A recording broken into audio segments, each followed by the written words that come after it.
संध्याकाळचे 6 वाजले तरी मनस्वी बाजारातून आली नव्हती. सविताताई सतत घराबाहेर जाऊन डोकावून पाहत होत्या. सकाळी 10 वाजता मनस्वी घराबाहेर पडली होती, पण अजूनही तिचा पत्ता नव्हता.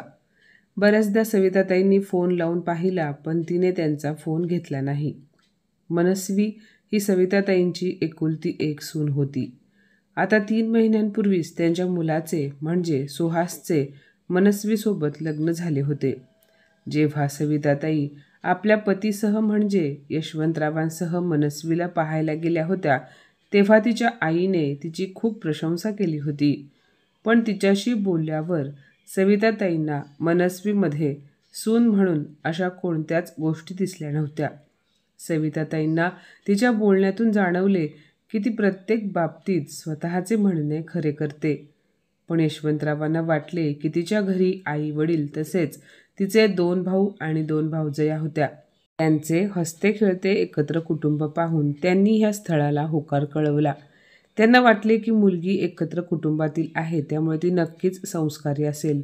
पण सर्व काही अगदी विरुद्ध होते. ते म्हणतात ना की दिसते तसे नसते म्हणून जग फसते.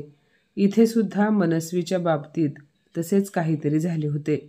ज्या प्रकारे सर्वजण म्हणतात की सुनेला मुलगी म्हणून वागवले पाहिजे, अगदी तसेच सविताताईंनी देखील मनस्वीला सून नव्हे तर मुलगीच मानली होती आणि तशीच वागणूकही दिली होती. लग्नानंतर मनस्वीमध्ये सुनेची कसलीच लक्षणं नव्हती. घरात छोटे कपडे घालून फिरणे, जेव्हा पाहिजे तेव्हा पार्टी करणे, कोणत्याही वेळेस बाहेरचे जेवण ऑर्डर करणे, सतत शॉपिंगला जाणे, घरातील एकाही कामाला हात न लावणे आणि सर्वात मोठी गोष्ट म्हणजे प्रत्येक छोट्या गोष्टींवरून सविताताईंसोबत भांडण करणे. या सर्व गोष्टी मनस्वीला अगदी सहज जमत होत्या. जेव्हाही सविताताई मनस्वीला समजावण्याचा प्रयत्न करायच्या, तेव्हा ती नेहमी त्यांना उलट बोलायची. बरोबर आहे, मी तर ह्या घरची सून आहे, त्यामुळे तुम्ही मला अशी वागणूक देत आहात. जर मी तुमची मुलगी असते तर तुम्ही माझ्याशी असे वागले असतात का? सतत हे करू नको ते करू नको असे बोलून कुठलीही गोष्ट करण्यापासून थांबवले असते का? जेव्हा तुम्ही मला पाहायला आला होतात त्यावेळेसच सांगायला हवे होते की लग्नानंतर आमच्या घरात तुझी मर्जी चालणार नाही. तुम्ही मला मुलगी म्हणून वागणूक देणार नाही. सुनेच्या अशा बोलण्याने सविताताई दुखावल्या. घरातील शांतता भंग होऊ नये यासाठी त्या मनस्वीला काहीही बोलल्या नाहीत. पण जेव्हा त्या याबद्दल यशवंतरावांशी बोलायच्या तेव्हा यशवंतराव सविताताईंना समजवायचे, सविता, अगं ती जरा अल्लड आहे. काही दिवसांनी तिलाही समज येईल. तू तिला थोडा वेळ द्यायला हवा.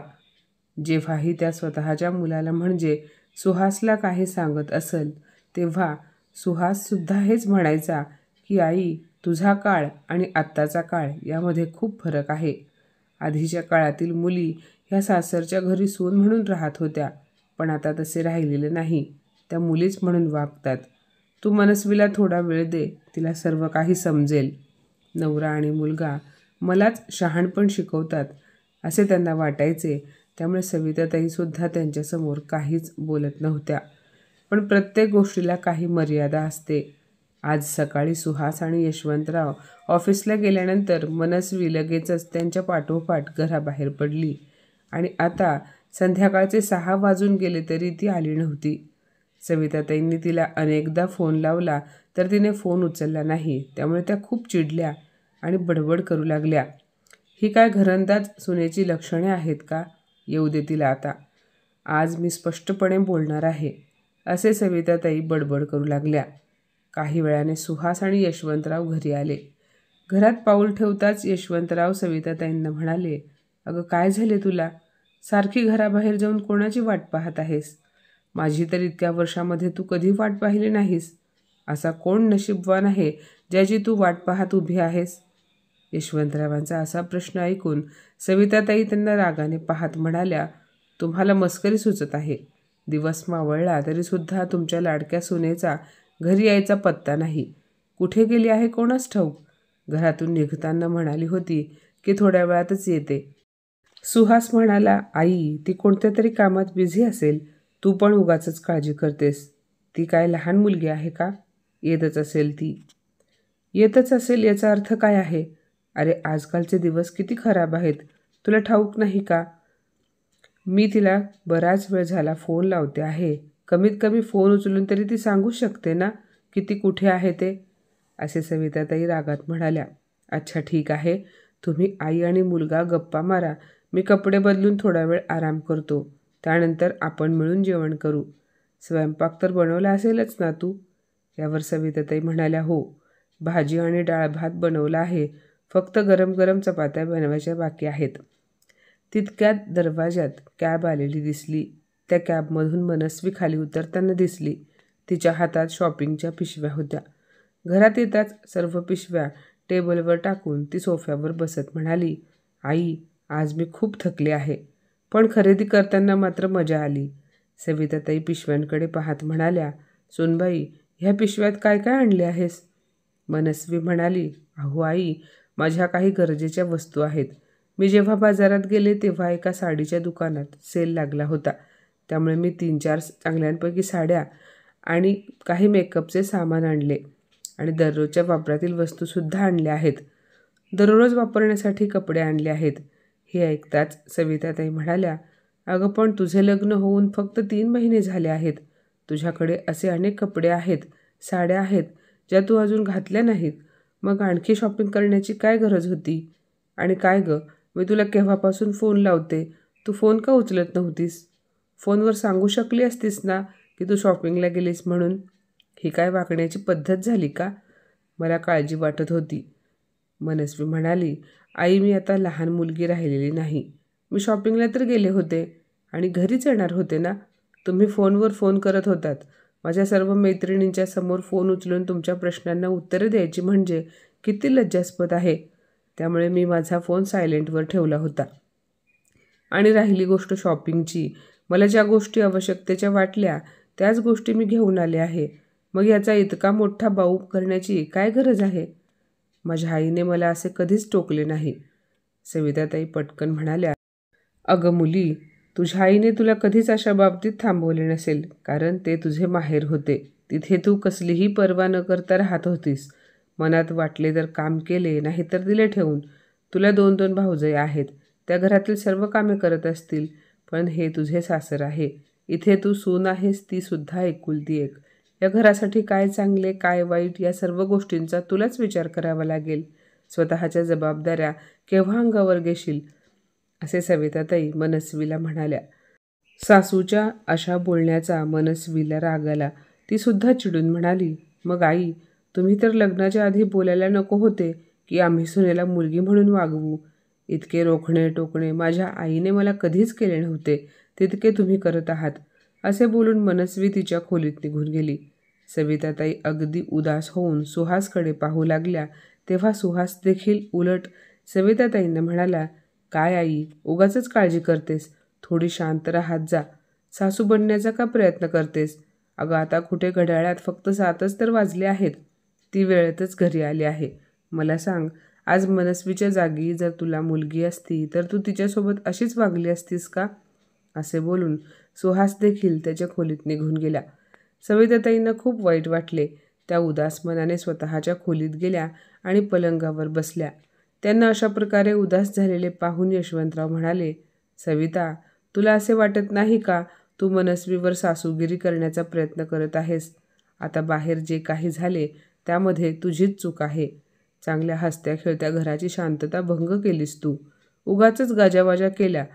त्यांचे असे म्हणणे ऐकून सविताताई म्हणाल्या, तुम्हालाही असेच वाटते का यात माझी चूक आहे? सुनेचे अशा प्रकारे घरी उशिरा येणे, माझा फोन न उचलणे, घरात कसल्याही जबाबदाऱ्या न घेणे या सर्व गोष्टी चुकीच्या नाहीत का? यशवंतराव म्हणाले, अगं तू छोट्याशा गोष्टीला इतके मोठे वळण का देत आहेस? हे बघ सविता, जर तू मनस्वीला मुलीसारखी वागणूक दिलीस तरच खुश राहशील.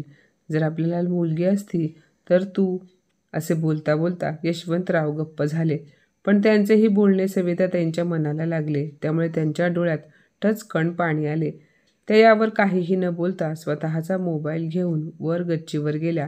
आज त्यांना खूपच अस्वस्थ वाटत होते. त्यामुळे त्यांनी आज त्यांच्या एका जिवलग मैत्रिणीला म्हणजे मीराताईंना फोन लावला आणि त्यांच्याशी बोलत बोलत त्यांनी मनस्वीबद्दल सर्व काही सांगितले. तेव्हा मीराताई म्हणाल्या, हे बघ सविता, सून आणि मुलगी या दोघींमध्ये खूप फरक असतो. तू तिला मुलगी मानलीये, पण तिने तुला आई मानले आहे का, हेही महत्त्वाचे आहे. तू एकटी दिवसभर घरात राबत असतेस म्हणून तुझ्या सुनेने कामातून, तिच्या जबाबदारीतून अंग काढून घेतले आहे. तिला असे वाटत असेल, मी कामे केली नाहीत म्हणून तशीच ती कामे राहत नाहीत. तू हळूहळू का होईना करतेस हे तिला व्यवस्थित ठाऊक आहे.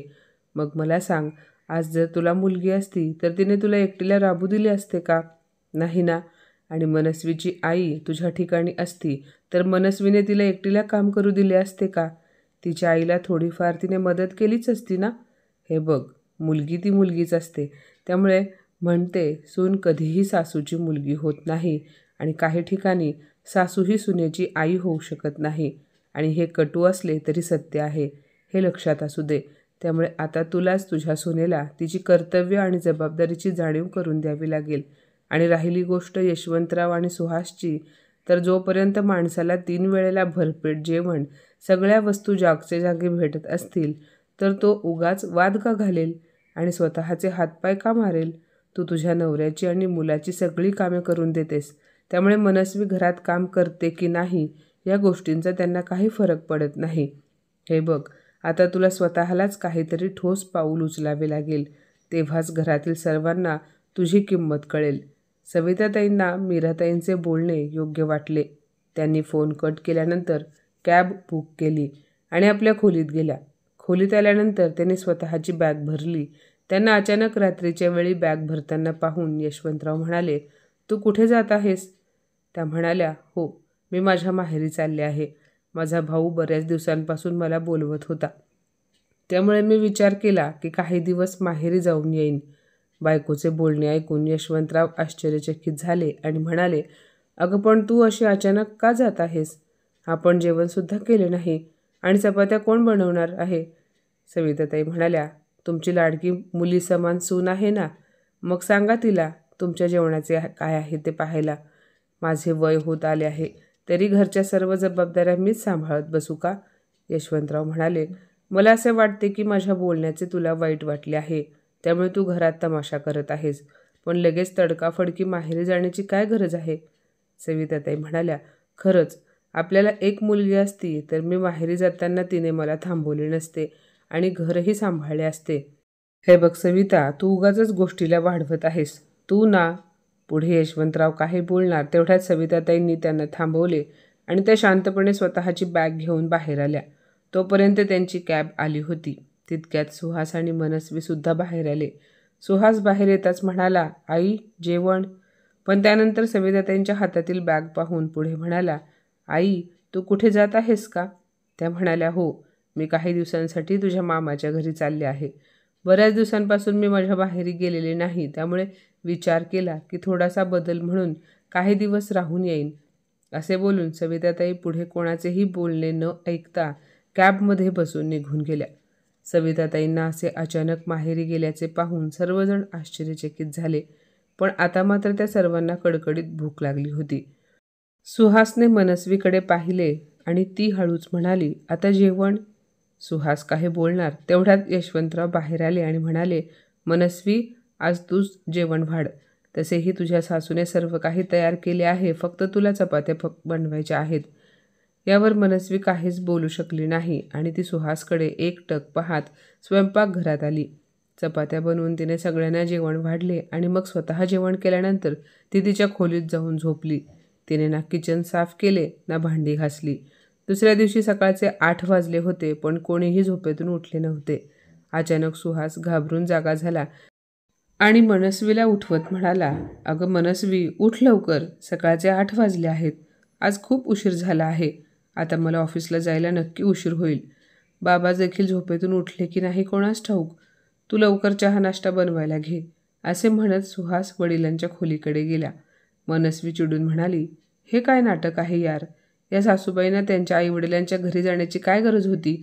वय झाले तरी देखील त्यांची माहेरी जाण्याची हौस काही फिटली नाही. ह्या सुहासने पण माझी झोपमोड केली आणि आता वरून स्वयंपाकघरात जाऊन नाश्ता तयार करायला सांगतोय, अशी मनस्वी बडबड करत होती. सुहास जेव्हा वडिलांच्या खोलीत जाऊन पाहू लागला तेव्हा यशवंतराव सुद्धा अजून झोपलेले होते. सुहासने त्यांना उठवले आणि लवकर तयार होण्यास सांगितले. इथे मनस्वी स्वयंपाकघरात गेली तेव्हा तिने पाहिले की रात्रीचा संपूर्ण पसारा तसाच पडला होता. खरकटी भांडी तशीच पडली होती. आता तिला कळत नव्हते की कामाची सुरुवात कुठून करावी. तितक्यात सुहास देखील स्वयंपाकघरात आला आणि म्हणाला, "अगं, कमळाचा फोन आला होता. आज ती कामावर येणार नाही म्हणत होती. त्यामुळे घरातली सर्व कामे, साफसफाई, भांडी ह्या सर्व गोष्टी तुलाच पाहाव्या लागतील." ती म्हणाली, "अरे सुहास, पण ही सर्व कामे मी एकटीने कशी करू? स्वयंपाकघरात पसारा पडला आहे, रात्रीची भांडी अशीच पडून आहेत आणि वरून तू म्हणतोयस हे कमलाताई येणार नाही. आता अजून ती किती दिवस सुट्ट्या घेणार आहे? माझ्याकडून आता हे काही होणार नाही. एकतर तू इथे थांबून माझी मदत कर, नाहीतर मी माझ्या माहेरी निघून जाईन." मनस्वीची चिडचिड होत होती. बायकोचे बोलणे ऐकून सुहास एका क्षणासाठी अगदी गप्प झाला आणि नंतर म्हणाला, "अगं मनस्वी, आई तर ह्या सर्व गोष्टी एकटीच सांभाळायची. तू तर कधी तिची मदत करायला गेली नाहीस." मनस्वी म्हणाली, "मला माहिती आहे तुझ्या आईने मुद्दाम मला त्रास देण्यासाठी हे सर्व केले आहे. पण आता मीही माझ्या माहेरी चालले आहे. इथे काय करायचे आहे ते तुझे तू पाहून घे." असे बडबड करत मनस्वी तिच्या खोलीत निघून गेली. तिचे बोलणे यशवंतरावांनी ऐकले. सासू माहेरी गेली तर मनस्वी एक दिवससुद्धा घर सांभाळू शकत नाही या गोष्टीचे त्यांना आश्चर्य वाटू लागले. तेव्हा यशवंतराव सुहासला म्हणाले, "बाळा, मी ऑफिसला चाललोय. चहा नाश्ता तिकडेच करेन. आज तू घरी थांबून सुनबाईला कामात मदत कर." असे बोलून यशवंतराव चहा नाश्ता न करता ऑफिसला निघून गेले. इकडे मनस्वीने आपल्या आईला हे सांगण्यासाठी फोन लावला की आता ती तिच्या माहेरी येत आहे. तेव्हा तिची आई म्हणाली, "आज अचानक तू माहेरी का येत आहेस? तिथे सर्व काही ठीक आहे ना?" ती म्हणाली, "आई, इथे काहीच ठीक नाही. माझी सासू तर रागाने माहेरी जाऊन बसले आहे. माहिती नाही लोक लग्नाच्या आधी असे का म्हणतात की आम्ही सुनेला मुलगी म्हणून वागवू. खरे बोलण्यात आणि खरे वागण्यात खूप फरक असतो." अशी बडबड करत मनस्वीने काल घडलेली संपूर्ण घटना आपल्या आईला सांगितली.